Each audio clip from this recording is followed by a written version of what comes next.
From the USA Medical Studio in Los Angeles, it's the USA Medical Podcast. And here's your host, Jay Crossman. Hey, settle down. Relax. I'm gonna tie today. Can you believe it? Oh my gosh. How are ya? Settle down. My name is Jake. I'm a certified nutrition coach, nutrition specialist, managing director of USA Medical, and the host of the USA Medical Podcast. Today's episode is all about gut health. Today's episode is all about gut health. But before we get into that, have you guys seen this new trend of Ozempic face? It's the weight loss drug, Ozempic. Here, look at this.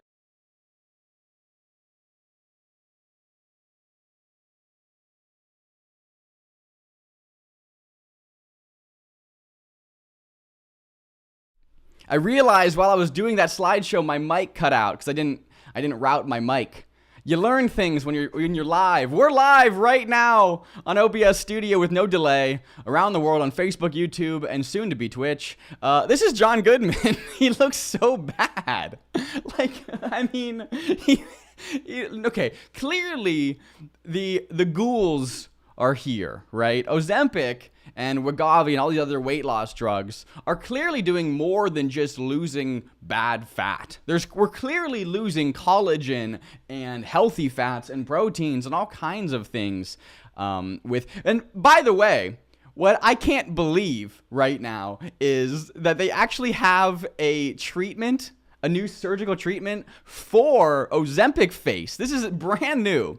If you took Ozempic and you now have Ozempic face, right? You look like a ghoul. Well, you can go to this company and get your surgery done. Look at this. These are before and afters of the Ozempic face surgery. So the before photo is not actually before, it's after Ozempic. So we need 3 photos here. We need to see what these people look like before Ozempic and then after Ozempic, and then after surgery. How much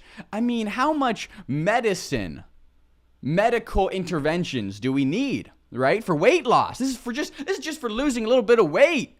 All this, and this is crazy. Researchers have just found that if you take Ozempic, you're at a much higher risk of all kinds of things like stomach paralysis, pancreatitis, and obstructions in the bowel. Why is this? Well, that's because Ozempic, in order to reduce and ultimately in order to get rid of that weight, it's not burning fat. It's not causing your body to burn increased fat. It's destroying your gut health. It's destroying your gut microbiome to the point that your gut literally cannot process food anymore. So that's how it works, right? Your gut is so destroyed that you go from nice, healthy, looking face. You might be overweight here a little bit, but overweight and looking healthy to correct body weight and look like a ghoul. All because you destroyed your gut health. Well, what is gut health? Watch this quick video. Gut health is so simple, but every doctor tries to complicate it because they know if your gut's healthy, you don't need them. So here's everything you need to know about gut health in 30 seconds. Your gut actually talks to your brain a lot, and a lot of your anxiety and stress comes from your gut because when your gut's out of balance, it tells your brain, hey, something's wrong and we need to fix it. So you feel anxiety until you fix the gut problem. So what does your gut want? Well, very simply, it wants biotics or bacteria, and it wants food for those bacteria called prebiotics. Prebiotics are a special type of soluble fiber that come from bananas, onions, and garlic. And probiotics are the actual bacteria that come from things like fermented foods, kimchi, sauerkraut, kefir, yogurt. Anything fermented is gonna have probiotics. See how easy this is? You don't need 1,000 different things and supplements. You just need bananas and yogurt. And your gut's gonna be happy and healthy. And your doctor's gonna hate when your gut gets healthy and you don't need them anymore. Let me know your thoughts in the comments and follow me for more. Phone lines are open, 323-352-9131. Send a text, don't call please. Send a text with your name if you wanna be on the show, and we'll have a call right Now, on the show, we're talking about gut health. And you probably have some good questions or some good advice. Maybe you have a story about gut health or Ozempic. I'd love to hear it. 323-352-9131. Send me a text with your name, and we'll call you in a little bit. Now, gut health, like I can't find my button. Gut health, you should see what I'm doing here. This is a full live production off my iPad. Gut health is actually way more important than we realize. I recently learned a few incredible things about gut health, just in the vein of like what actually happens to our gut, what actually like our brain is more our gut than we realize. Before I'm trying to press a bunch of buttons here. Before we get into that, I want to welcome our first guest to the show. This is an open AI developed language model. It's a hyper intelligent AI. Please give it up for ChatGPT-4o. Chat, welcome to the show.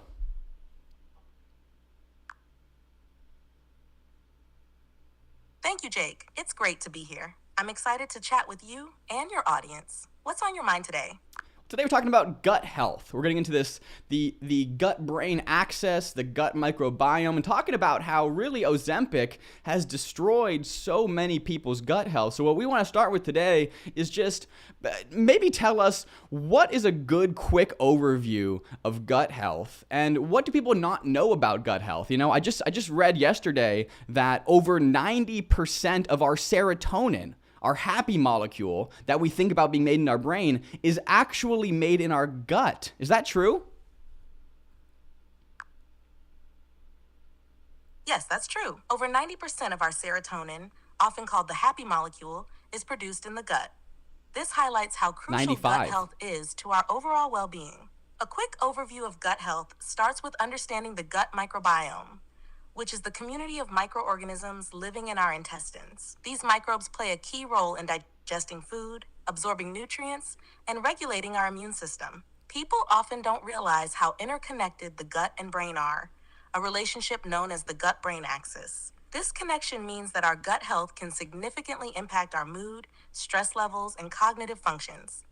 Poor gut health can lead to various issues, including inflammation, digestive problems, and mental health challenges.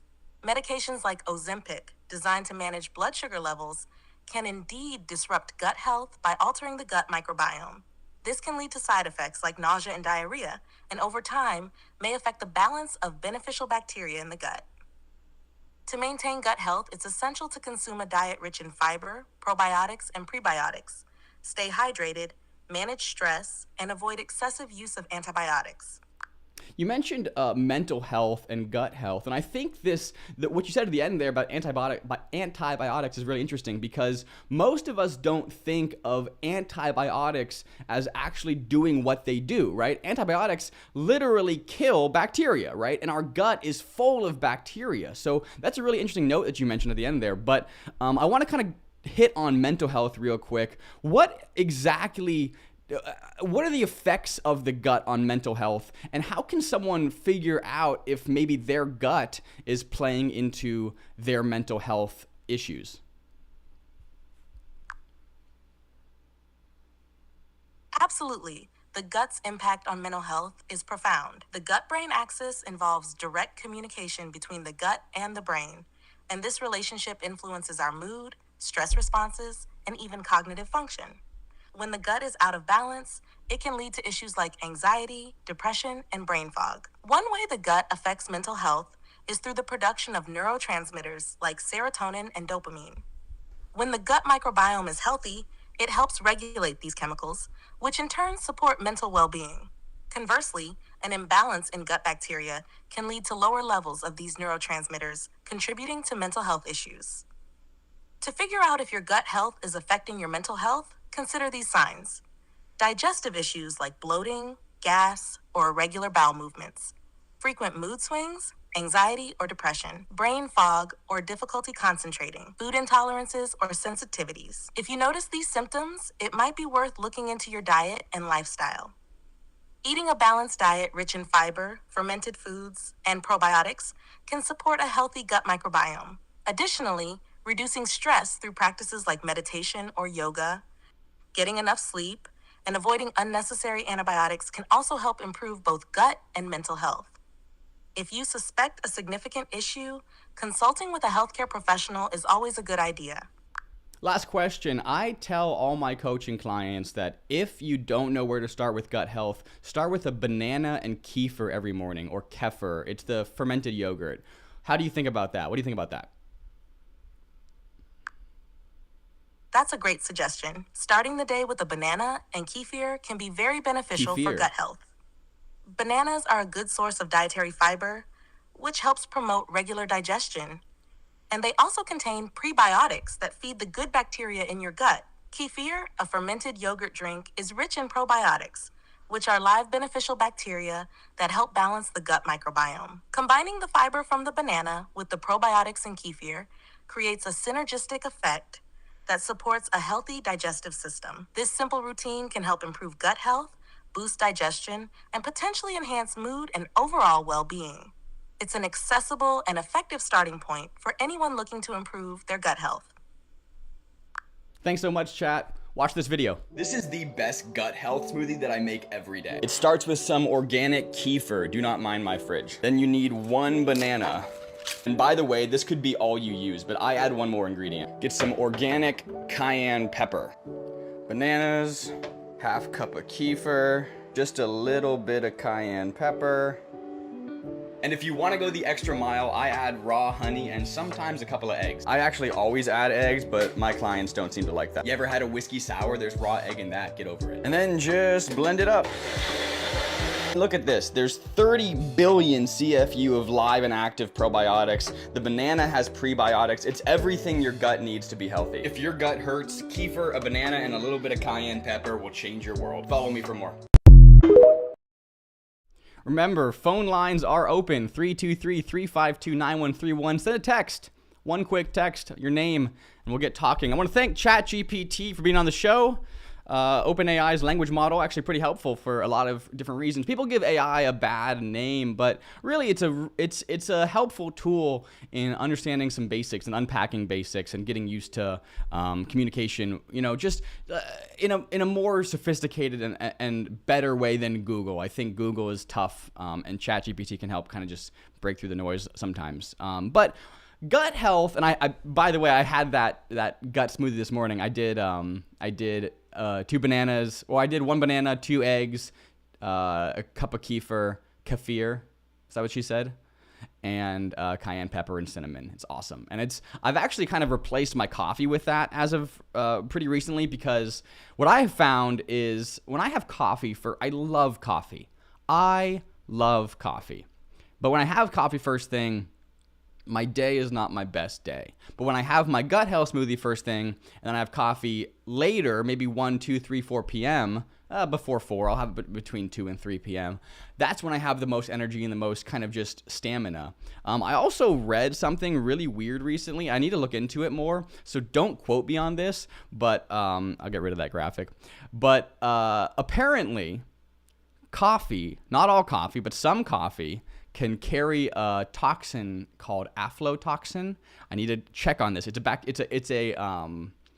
a type of fungus that can persist through heating and through refinement. So basically what I was reading is that this toxin will exist in your final coffee, and coffee itself is not a diuretic. It's this toxin that your kidneys realize should not be in your body, and that's what makes you pee when you drink coffee. So it's more about the toxin than Now, I don't know if that's true. Me as a nutritionist, I hear that and I think, well, we do know coffee's a diuretic, right? We know coffee makes you pee. Wait a second, are we just calling it a diuretic because we don't understand the actual toxic element to it? I don't know. I love coffee. I'm not deterring anyone from coffee right now. I'm going to do more research, but I think it's interesting to kind of look into things like that and try to unpack, okay, maybe we don't quite understand exactly what this thing is. Maybe we don't know exactly why our body is peeing so much after we drink coffee, and maybe it's due to this aflatoxin. I don't know. I'll look into it more. That's more for next week. But right now, we're going to go ahead and check the phone line, see if anyone has sent us a text, any texts at all. That's what I expected. No text. First episode. First episode. That's okay. So we're going to make a random call. We're going to call someone random in my contacts list. I planned on this. Don't you worry. We're going to pull up my contacts and just kind of type. We're going to scroll until something random. Just kind of a scroll. Here we go. 1, 2, 3. 2, 3. And we're going to call. Oh, it actually works out. It landed on my mom. And that's hilarious. I'm going to call her and see if she answers. Here we go.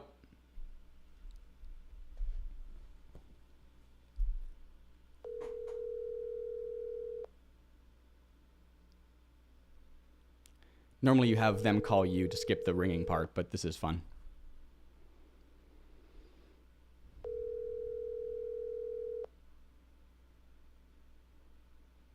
We're going to get this dialed in next time.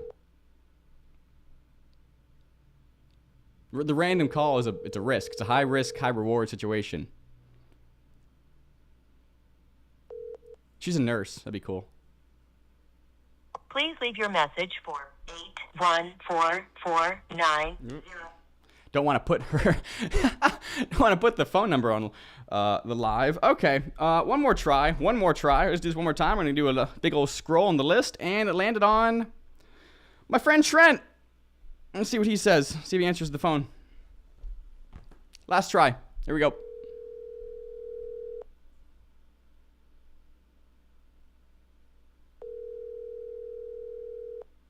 Come on, Trent. Pick up. He's a famous musician now. Famous drummer. We'll see if he answers. He might be too famous for me. This is a long segment with not much payoff. Hey, this is Trent Haddock. Sorry I'm unable to answer the phone right now, but please leave your name and a quick message, and I'll get back to you as soon as I can. Have a great day. Hey, Trent, this is Jake. You're on the live USA Medical Podcast. Just giving you a call saying, hey, pick up next time, I guess. Bye. That was fun. We did the phone line thing. We're trying it out. That's all for that segment. Do I have anything else planned? What's this button do? Oh, yeah, key takeaways. Let's talk about that. Number 1, gut health equals mental health. I think the thing that people don't realize is that 95% of your serotonin, your happy chemical, the thing that makes you happy, is produced in your gut. It's not your brain, it's your gut. So if your gut's not healthy, your brain's not healthy, and you're not mentally healthy. So mental health starts with the gut. Number 2, eat biotics, right? Biotics, bacteria, probiotics, prebiotics, postbiotics. It's fermented foods, right? Anything fermented is gonna have those probiotics. And then for prebiotics, I always say the banana. Basically, prebiotics are a type of very soluble fiber, so easily eatable fiber by this bacteria. Insoluble fiber is fiber that your body can't digest, and I don't really even see a point in insoluble fiber. I know that doctors and medical experts are going to disagree with me on this, but why are we eating things we can't digest? I don't get it. Doesn't make sense to me.